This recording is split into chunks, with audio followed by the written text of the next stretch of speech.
Okay. So we'll wait like just one more minute and then we'll get started. No, no, it's good.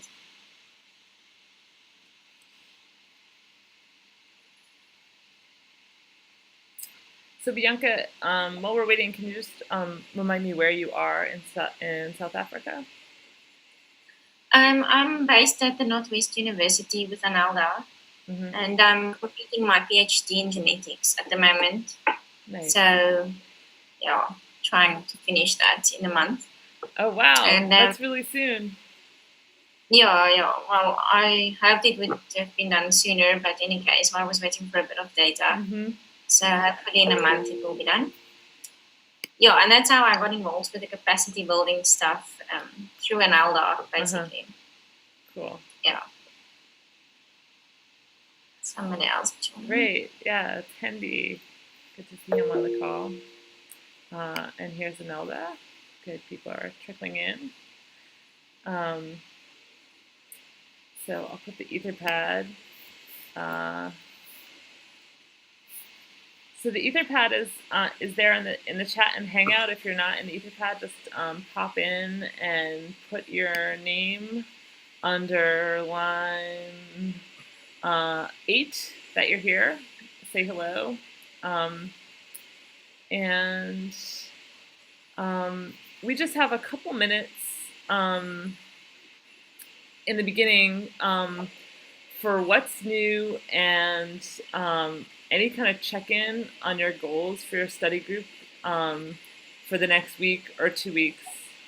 This is our last study group orientation call, and so maybe your goal is for your study group sort of going forward, but I invite everybody while we're waiting for just a couple more people to show up under line 17 to just put a goal for your group going forward. And this is your guests and guests and speakers are welcome to do this too. It's just like a fun sort of goal setting exercise that is helpful for thinking about things progressing from week to week and month to month. So feel free to type underline 20 while we wait for just a couple more people.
So Yusuf and Hendy,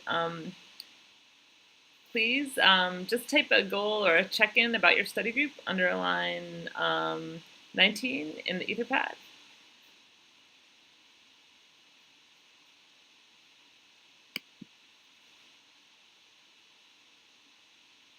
And Yusuf too, if you have an update or anything to check in about. It'd be great to see that under line 19 or 20 in the Etherpad.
So lots of good updates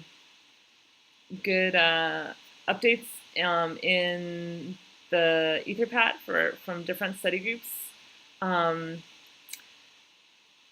particularly interested if, Pooji, you can talk about the survey that you sent out to your users.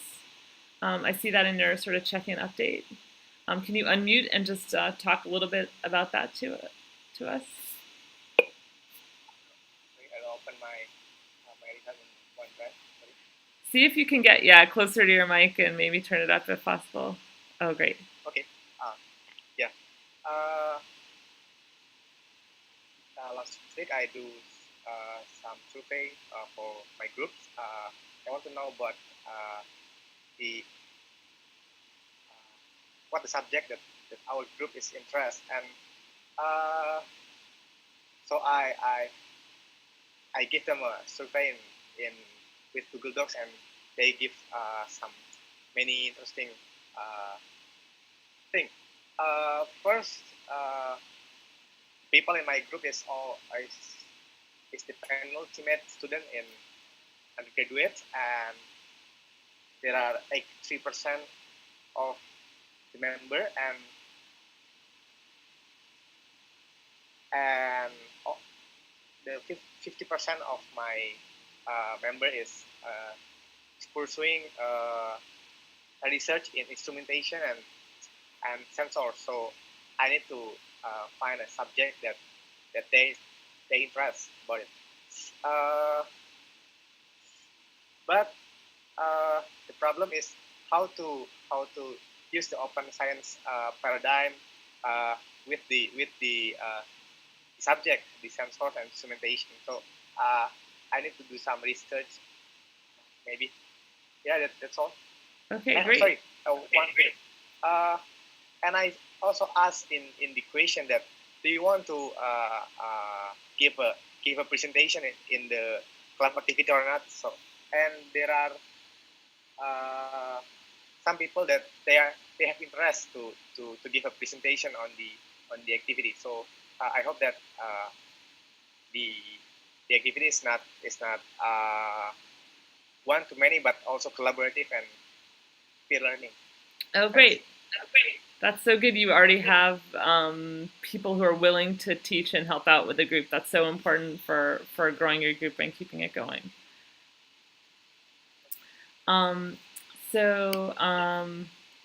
Looking back in the Etherpad, lots of good goals there and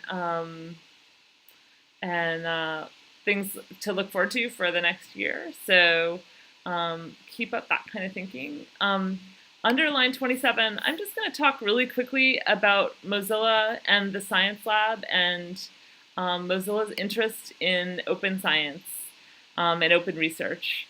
And there's a section in the study group orientation guide about Mozilla and sort of who Mozilla is. And so most of you may know that Mozilla is a software company and an internet company. And many people wonder why Mozilla has a science lab and what the science lab is. And contrary to our name, the science lab doesn't do any science, nor is it a research laboratory, but we do support using open source practices and open science practices in research. And the connection between science and the internet company Mozilla is basically the fact that the internet was first created to assist and amplify and encourage scientists from across a lot of different organizations to collaborate together. That's how the sort of network came about, was to help computer scientists and other kinds of scientists to share information and communicate rapidly in a way that they couldn't at sort of just by going to annual conference meetings.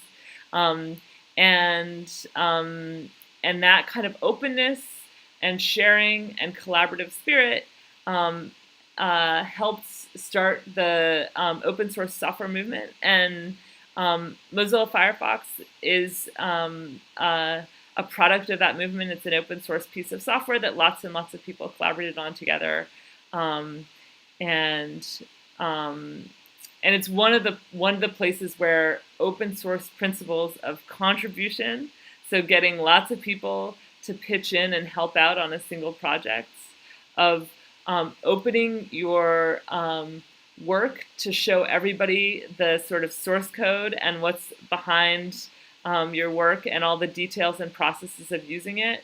Mozilla Firefox is a space where these principles were tested and shown to be pretty effective and powerful. And so the Mozilla Foundation is oversees the Mozilla Corporation, but also has all these other programs about education and learning and the Internet of Things and encouraging women to be in web literacy. And then we also have the Science Lab program, and the idea is to take those open source principles and the learnings from Firefox and the computer science world and the open source world and bring them into research and open practice. So that's the relationship between Mozilla, the internet company, and this notion of open science and open research. And so that's just a little quick run through. The other thing that Mozilla is really dedicated to, and this appears on line 32, is this notion of internet health. Like currently, the health of the internet is, like human health. It can kind of go up and down. Like you can be sick and then you can be well. There's some challenges to health of the internet, and Mozilla sees the health of the internet as being about privacy and security. That you can secure your data on the internet, that you have some level of privacy, that you can make decisions about what you want to share and what you don't want to share. That the internet is accessible and free for everybody, so that everybody, no matter where they live, can get online, can have a good connection, can access all the information that's available to them, that there's no prohibitions to get to certain kinds of sites in any country. And also that everybody feels comfortable and safe working online. So privacy, security, inclusion, those are some of the principles of internet health. Other ones are web literacy, that everybody in the world knows how to use the tools of the internet. And for us in the sciences, that's oftentimes collaboration tools like GitHub. So becoming more web literate, becoming more powerful about using the tools. That's another indicator of internet health. If lots of people have the ability to use the internet, it'll be stronger because people will be contributing to it, and they'll know how to put up their own websites, share their data, kind of be part of the internet movement. Another one is this notion of decentralization, that the internet, that there's not a lot of information that is kept and trapped behind sort of firewalls of content. So oftentimes, particularly in the social media worlds, you have to log into an account to see certain kinds of content.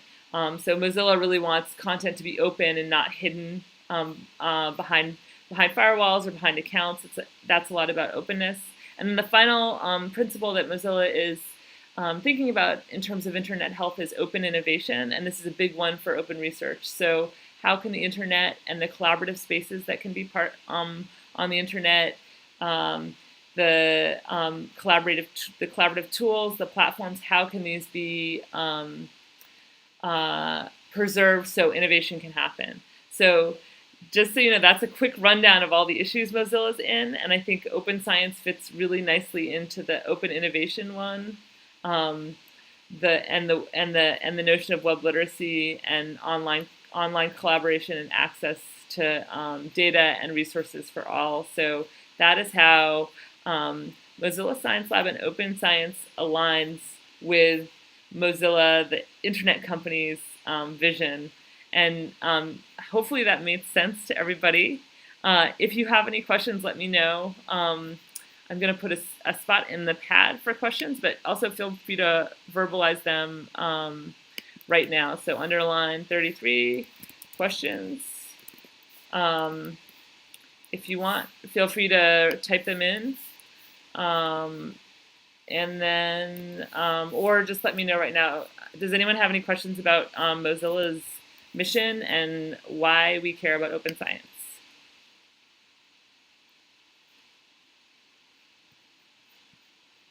Okay, great. All right, so I'm glad. Hopefully that was clear. Just another moment more to talk about the science lab. So the Mozilla Science Lab, again, not a research lab, not doing science, but supporting you to do your research and to do better open science. We have three kind of approaches for doing that. One is the fellowships. We have open science fellowships. This is our second year doing the fellowships. We have 4 funded fellowships. They are 10-month fellowships where we provide our fellows with a chunk of money to do cool open science research, to build community in their area, to really focus on some component of open science. In the past, our fellows have focused on building tools to mine content and provide better access to publication.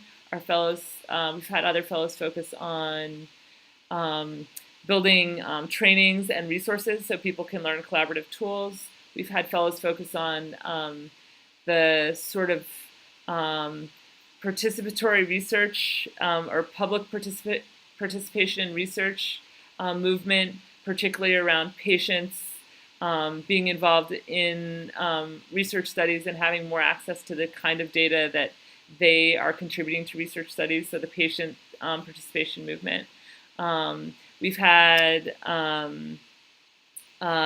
folks developing software libraries to speed the processing and analysis of certain kinds of data. So there's lots of different projects that our fellows work on. We have a call for new fellows every early spring or late summer, early spring. So look for that in around April, May of 2017, the new call for Mozilla Fellows. And right now the fellowship program has been limited to the natural sciences, but we do think it's going to expand. So just a heads up about the fellowship program. And then the other way that Mozilla promotes open science is through these peer-to-peer learning networks, which is exactly what the study group program is. It's spaces for folks to learn about open research practice and to teach each other to code and practice collaborative skills like code review, like using GitHub and other kinds of tools. It's a really powerful sort of model for kind of community-based learning that's really flexible, and so we're so excited you all are here to start to begin your study groups and be part of that program. And finally, the last way we support open science is through projects. We want to encourage people to start new open projects, and these can be software libraries to help analyze data. They can be efforts to open data and make it available to lots of people online, like starting a data repository at your institution, for example.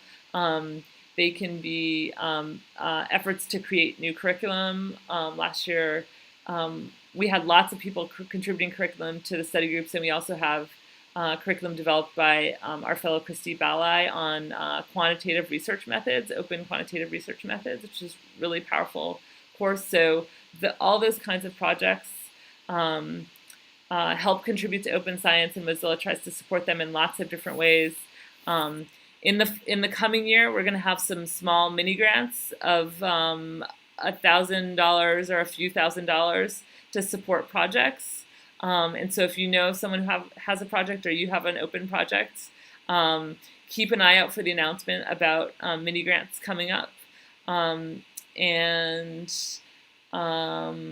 And also just let us know about your project. We're happy to help, and we want to feature projects on our webpage and hear more about that work that's happening in the world. And there's also finally the global sprint that we hold once a year, usually in June. And it's a time when we get a lot of people together in different locations around the world to sprint and hack on projects. And we kind of put a lot of hype and publicity into that event so lots of people can come and pitch in and help out on those projects. And it's a great way to get contributions, coding contributions, quality testing. Just it's a great way to get your project out there and get people working on it. And to sort of raise the profile of your project. And it's also a really fun event. So that's in June. So that's just a little bit about some of the stuff that Mozilla does.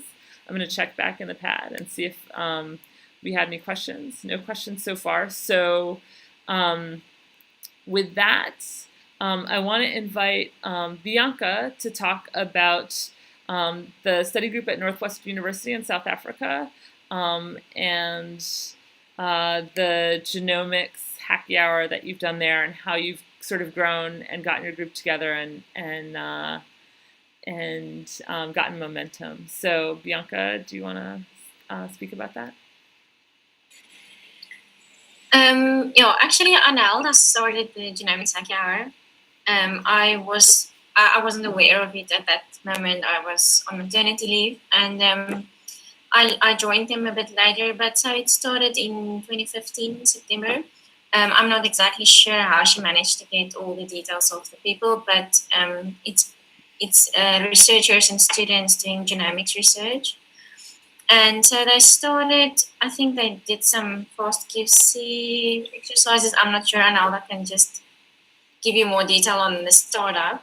So I joined them last year, and then we attended a software carpentry workshop in November.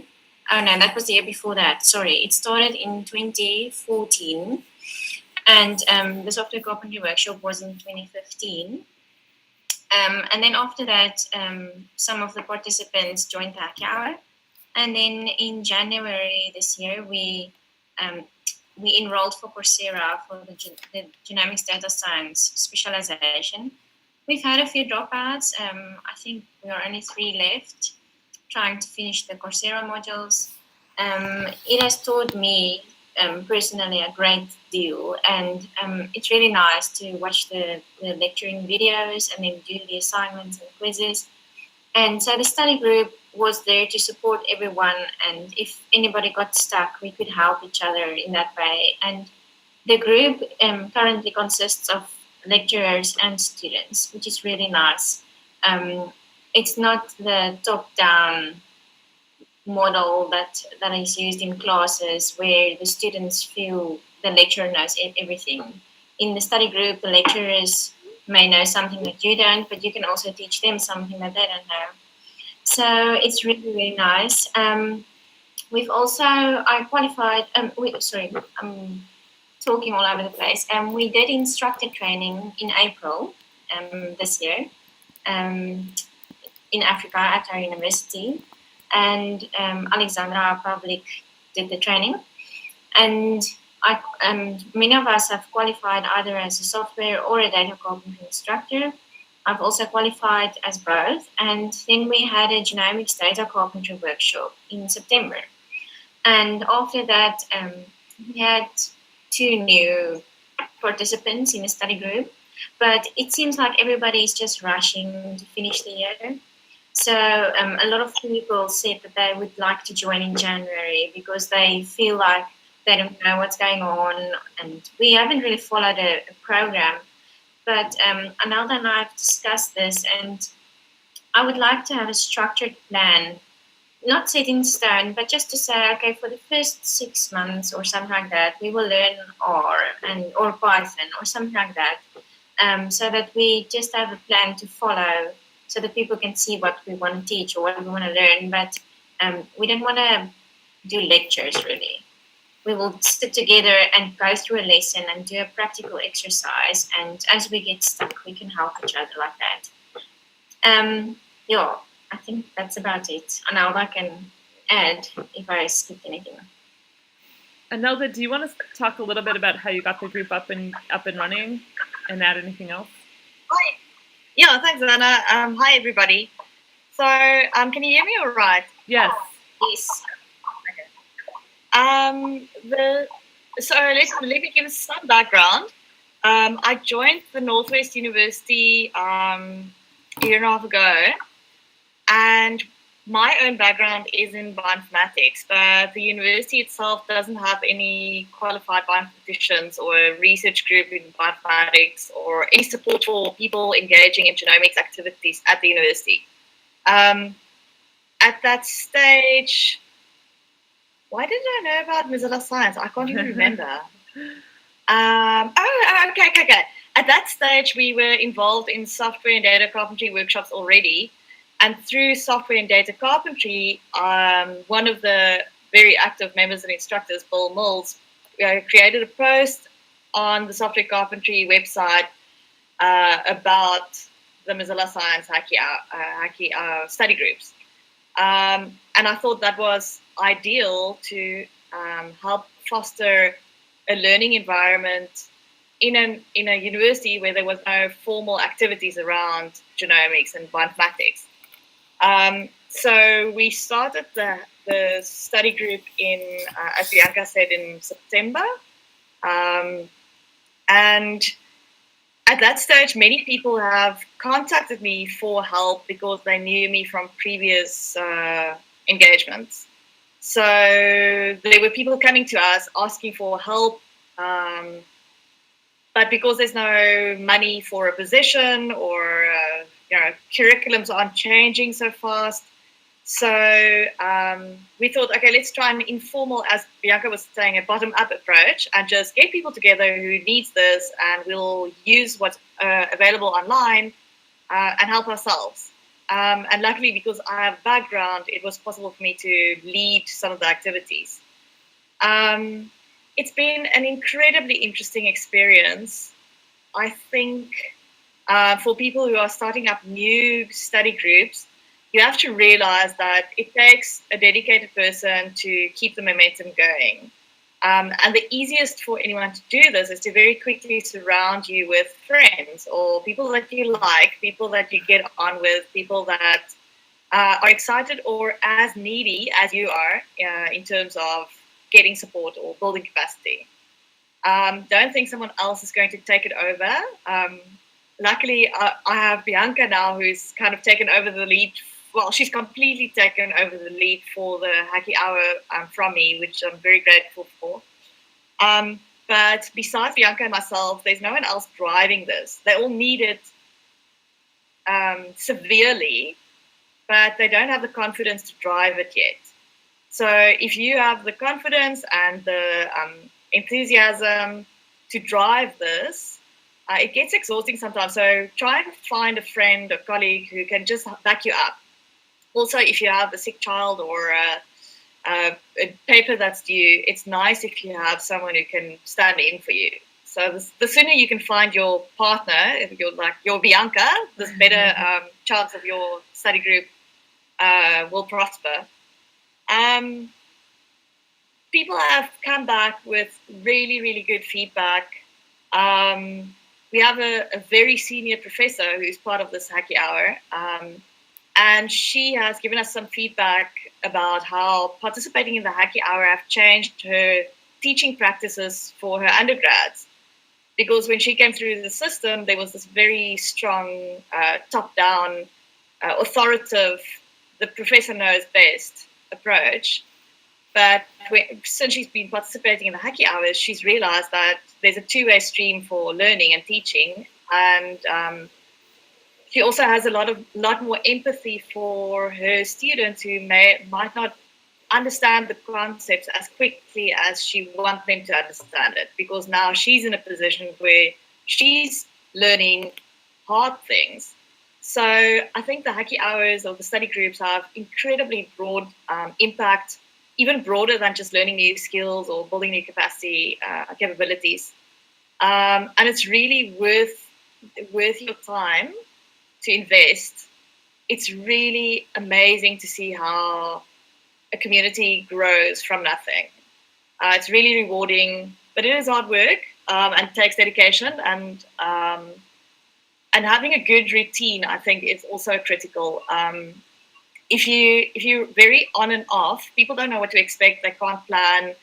But if you have a very regular program, even if it's far apart, even if it's every 2 months or whatever, if you have a regular program and you can create an awareness that you have these events and you're there on time and the room is open and there's always someone, over time people will trust that, okay, this is something worth investing time in as well. I can talk about this forever, so I'll stop there. Well, I actually have some questions, and I mean, you're welcome to talk more, because I think, we're eager to hear your experience. It's great to have experienced and sort of seasoned study group leads on the call to talk about their experience. So, you can take up a bit more time if you would like. But I did want to point out a couple things that came up, and these were things that also came up in our group 2 call this morning. Where, and I just wanted to point out some parallels.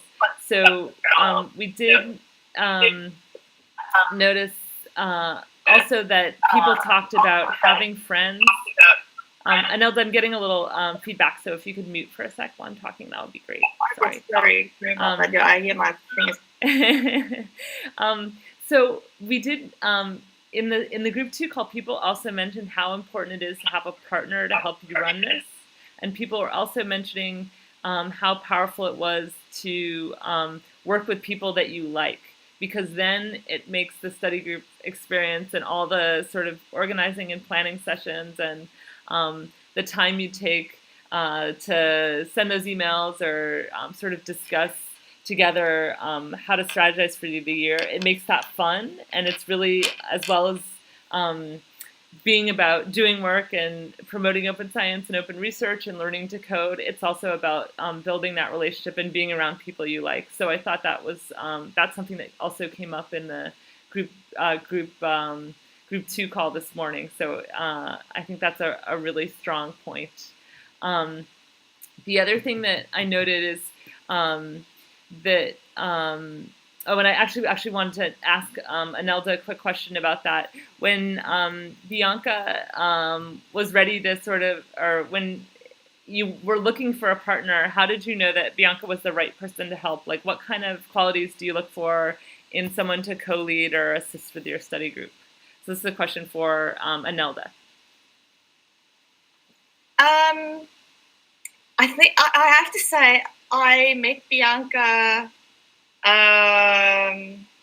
shortly after the study group started, but then, as she said, she had a 7-week-old baby, so she was in and out.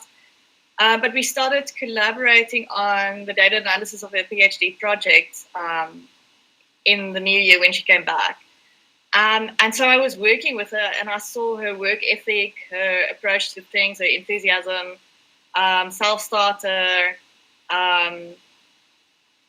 I think if you are looking for someone, sometimes you're just lucky and you get the right person, like showing up on your doorstep. If it's someone that you have to push and pull, sometimes the pushing and pulling is harder work than just to organize everything yourself. I don't know. I think the right person kind of presents themselves and volunteers. They come to you. You don't go to them. Mm-hmm. But to do that, you have to cast a wide net so that you reach many people, so that they're aware of this activity. But yeah, I think for people starting up or who are currently running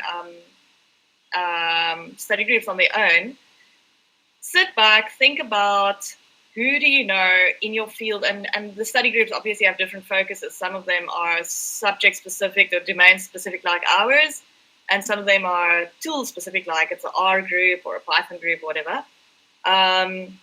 So I think broader than people who are currently participating or people who are in your direct environment.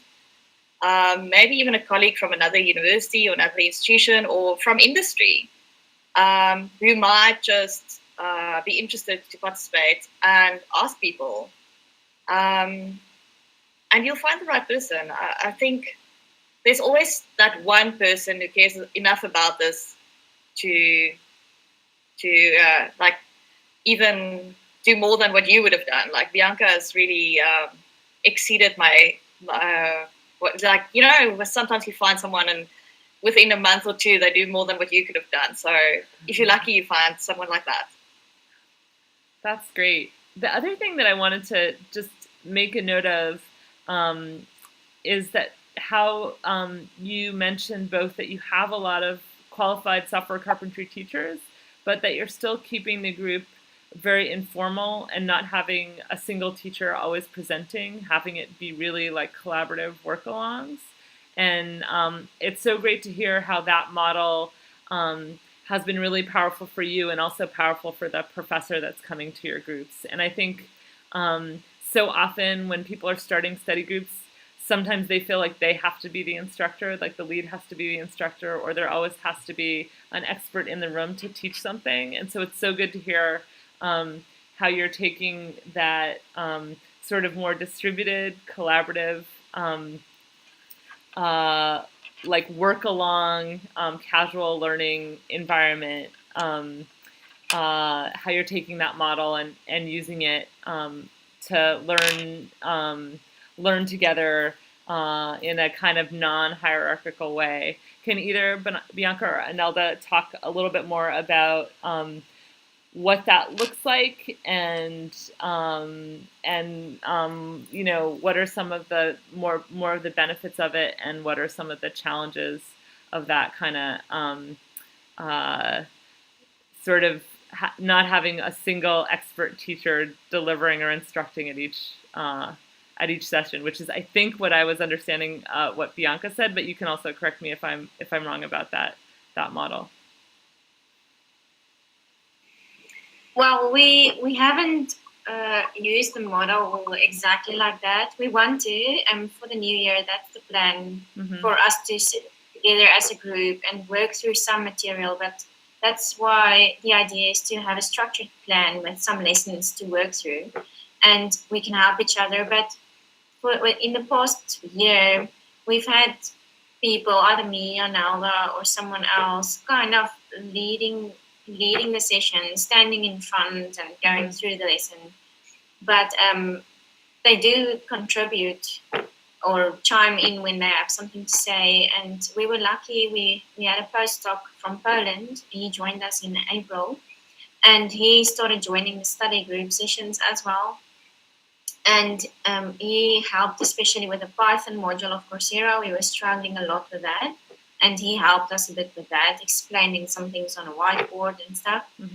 And I introduced him to R, and he's been using that now for some analysis. So yeah, we teach each other. It's really nice.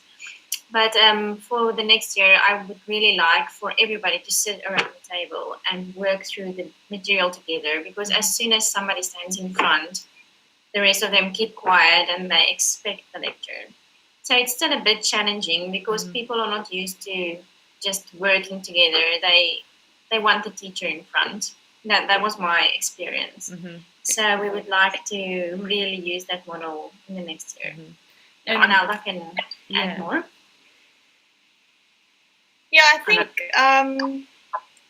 as Bianca is saying, we've been wanting to implement that model, but the reality is that when you have people in your group who has a limited shared vocabulary and trust, I think trust is a huge thing for developing a successful study group, because if people feel safe to say that they actually don't understand things or don't know things, even at the various career stages in front of students or staff or their boss or whatever, I think that's the place where you start having success with running a study group, where people can acknowledge what they don't know and tackle that.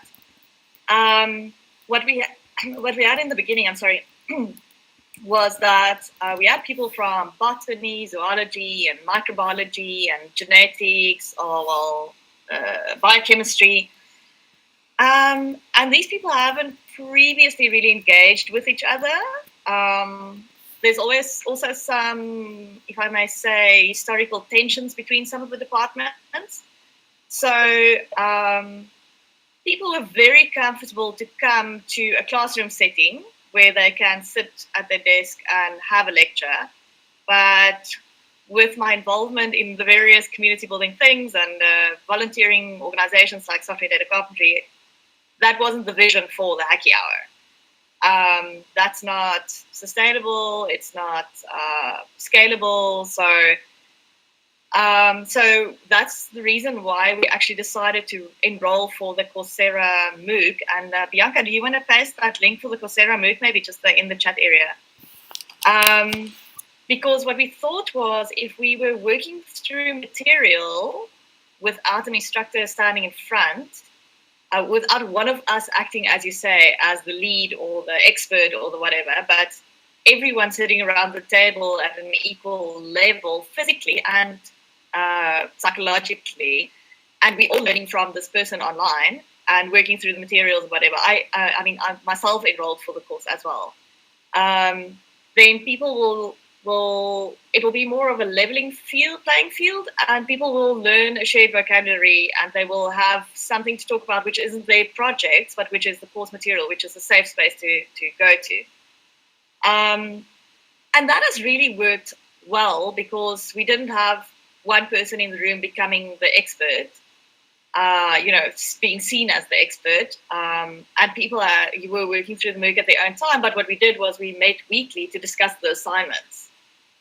So anybody who didn't have time to do the assignments or was struggling with some aspect of the assignment could come to the Hacky Hour, and we would work through that or support each other. And that worked well. That worked really well. Subsequently, Bianca taught this genomics software carpentry, and ever since she's been seen as the instructor and the expert and the lead, very conveniently. But as she was saying also, we want to go back to learning together in the new year. So we'll find new tutorials to work through or new online materials, so that, and what we were discussing was that we'll assign, or people can volunteer to take the lead on an aspect of the tutorial. So weekly, a different person will volunteer, and we'll I think we now have a kind of a relationship and a comfort, what do you call it, easiness in the group, so that we can say to people, come on, you have to, like, someone, you know enough, you can do this, we'll support you, do this. And so for people to take the lead on presenting something, or supporting an activity, working through a tutorial, working through an exercise, but then sharing the responsibility of preparing to be the person who will take the lead on that for that day. Hopefully in doing that, we'll be able to prepare more people to go through instructor training as well, and have more related formal workshops then that ties back into the Hacky Hour and the study group. I think there's definitely scope for formal workshops, and then coming back into the study group to do some post-workshop learning, applying what you learned in a workshop to your own work and all of that. Great.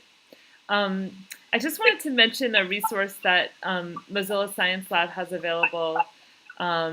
It's a course that Christy Balai, one of our fellows from last year, created, called Quantitative Research Methods, I believe. That's the name of the course, and I'll find a link for it and put it on the study group Gridder chat and then the Etherpad a little later. But it's another approach to that problem of collaboration and making sure that everyone sort of has a voice in solving problems.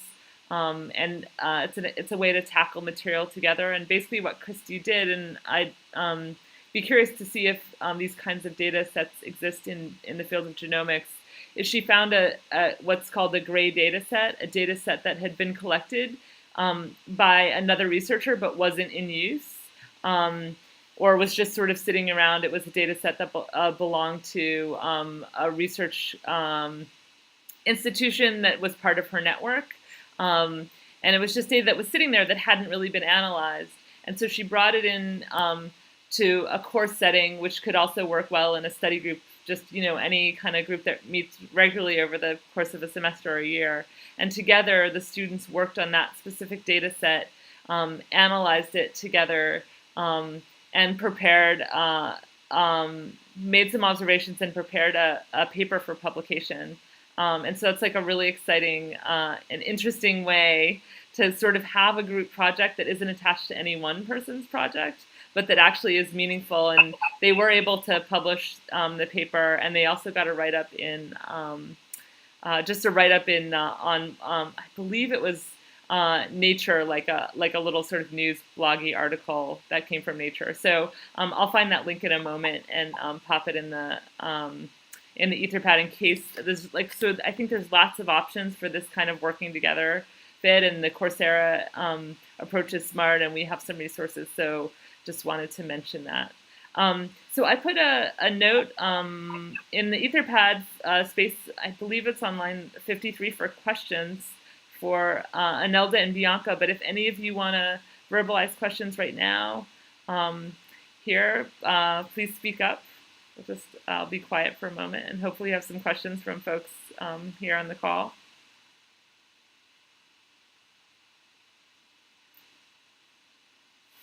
Seems a little quiet. Let me just check and see if anyone's in the anyone has questions in the pad. I'm not seeing any so far.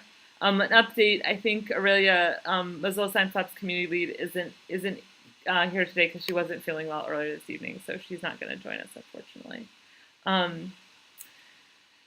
So I guess another question just that would be helpful to know or hear about from Anelda and Bianca is like the size of your group. How many people come to the meetings? Has the group grown? Has the group shrunk? I know you were mentioning that like right now is a slow time for groups, and I think that's very typical at the end of semesters. Like you don't have as many people coming. It doesn't mean your group is over because people don't show up. It just means that people are busy. But I'd love to hear about sort of that, the sort of graph of your group in terms of size of participants, and what that's been like in terms of getting participants to come and attend the group and be part of it. So any answers there, Bianca and Anelda? Initially, I don't know how many people were there when Anelda started the group. She can answer that part. And then from the beginning of this year, when I really got involved, when we enrolled for the Coursera, I think we were about 8 people, including me and Anelda, maybe 10, maximum 10, I think. And then along the way, the one girl got pregnant and she dropped out, and so she didn't continue with Coursera. The other one dropped out. Some of them are not based at the university. They work at the Agricultural Research Council. So they started skipping a few sessions because, I mean, they can watch the videos and do the quizzes at home in their own time. So some of them dropped out. And then after our genomics workshop, we had 2 new people joining us. Not regularly. Students are quite sharp and they think that they can manage on their own, and just as soon as they have the links to the materials, they just do it on in their own time. But a lot of them told me that they would like to join, but for them it feels too late and the year has ended. Some of them have to submit their theses and dissertations, so everybody is just at home writing their thesis. So I think hopefully we will have a lot of people joining next year.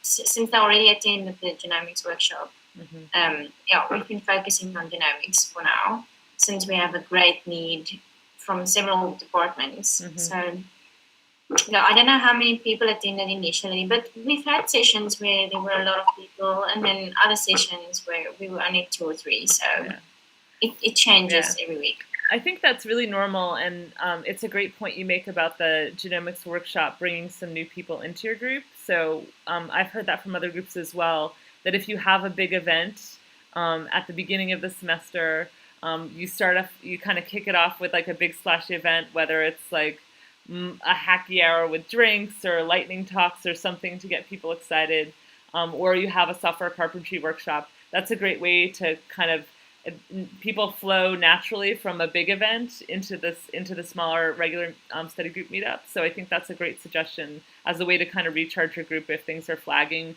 or as a way to get people excited at the beginning of the semester when they do have time and things feel a little open and they get in the habit of coming to the group. It can help sustain the group that way. Anelda, do you want to talk a little bit about how many people were there at the start and sort of what your vision is?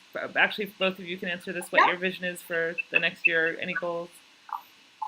Yeah. So we have a Google group which we use to communicate with people, and we also invite people to sign up for that. There's currently 45 members registered for the Google group. It's a free resource. It's easy to communicate with people, and you can also, keep track of messages that has gone out. So if someone new joins, then they can see what has happened over the past in the history of the group. So for study group members, I would really recommend having something like a Google group to communicate with people. It also kind of keeps track of who has been interested. So if you are advertising workshops that are relevant to the people, or other events, opportunities, funding opportunities, then this is a great way to get hold of the right people. So there's 45 people registered there. Initially, we were quite a large group. We were like 10 to 15 people. But I think initially I pitched my expectations of what people would be able to do in the study group was too high. And so I could have chased away people with expecting them to do more than they can, because at the university, and I think in South Africa, we don't really have this culture of collaborative learning. We don't have, this kind of community building events in academia. It's quite foreign. And people don't really understand what to expect of it, or what to make of it, or what will be expected of them. And so I think some of them shied away because they were expecting that they would be asked to talk or, do something, which would put them on the spot. So the numbers have dwindled down considerably, but the people who are there now, interesting enough, are mostly faculty, and very senior and influential faculty, which I think is a good thing for going into next year, because they can influence their students they've benefited tremendously from participating, and will hopefully influence their students to join again next year. I think the life cycle of a study group is really interesting. You start off all excited and everyone comes and you think you're going to solve the world's problems, and then the numbers dwindle and you kind of feel like a failure and you don't understand. But keep at it. And again, find a partner who will encourage you to do this, because I think there's so much happening in everybody's lives that that you don't have a handle on, even if they are enthusiastic, because we still have, many people interested in coming. They would like to come, but they just don't know how to prioritize this, because there's no formal acknowledgement of a study group in the university environment. In many universities in the US and in Australia, New Zealand, they have formal community building activities, which is part of university life and institutional culture, but it's not like that in South Africa. So I think as we are partnering with people who have more authority to help this become part of the culture of the institution, we'll be able to grow. But I expect that might be the case for many universities around Africa, probably. I don't know beyond Africa, but from the universities that I've engaged with, this culture of community and partnership in learning is it's quite foreign. It's interesting. You learn a lot. I'm curious to know if anyone else on the call, and you can either put your response in the group chat if you don't have good sound, or you can just verbalize it on the call here. If other people have found that there's a little less of a culture in the universities in your area or the university you work at that encourages this kind of collaborative learning, and that sort of that one-to-many teaching and learning is more the norm. I know Pooji mentioned that earlier. So just curious to hear from other people on the call about that. Or again, we're sort of running out of time. So if you have any questions for Bianca and Nelda, you can verbalize them now or put them in the Etherpad. I haven't looked at the Etherpad recently, so let me just go over there and check and see if there are questions there. Oh, great. So there are some questions here. In the Etherpad about meetings and recognition of the club as a university or just an informal group. And so great to hear people's thoughts and responses to these questions. And please keep the conversation going in the pad. And then also remember, we do have a I want to invite everybody to jump on that Gitter chat and be part of the conversation there and continue this conversation there. So in a moment I'll just repost the link to the Gitter chat in the pad. But if there aren't any other questions, I think that's it for the time we have. Thank you so much, Anelda and Bianca. It was so great to hear your perspectives and your learnings on study groups. Really valuable for us, and I think for everybody on the call. So I think that's it. This is sort of the final session in the study group orientation series for November, December of this year. We're going to do this again in January, so if you missed some of the earlier sessions or want to drop back in, we'll be running another 4-session orientation series in January, probably with a slightly tweaked format. Maybe maybe the first and second calls will be a bit longer, and then the later calls will be shorter, and we'll have some Gitter chat check-ins here and there throughout. So that's what's coming up for January, and want to invite people who might have missed some of the earlier sessions to attend then. And I guess that's it. Thank you so much, everyone, for coming. Continue the conversation in the pad and the Gitter chat. Special thanks to Nelda and Bianca. And that's it for our time for today. So thanks so much. Thanks, Anna. Yeah, thank you. Thank you so much. Yeah. All right. See you all hopefully in the chat and on the upcoming study group call in early January. So, all right. Thanks, everybody. Have a good night.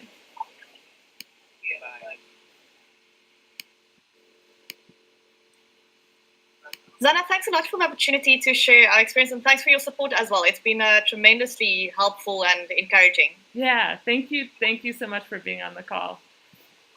See you all next year. Yeah. Have a great rest of the year, everybody. Thank you. Bye.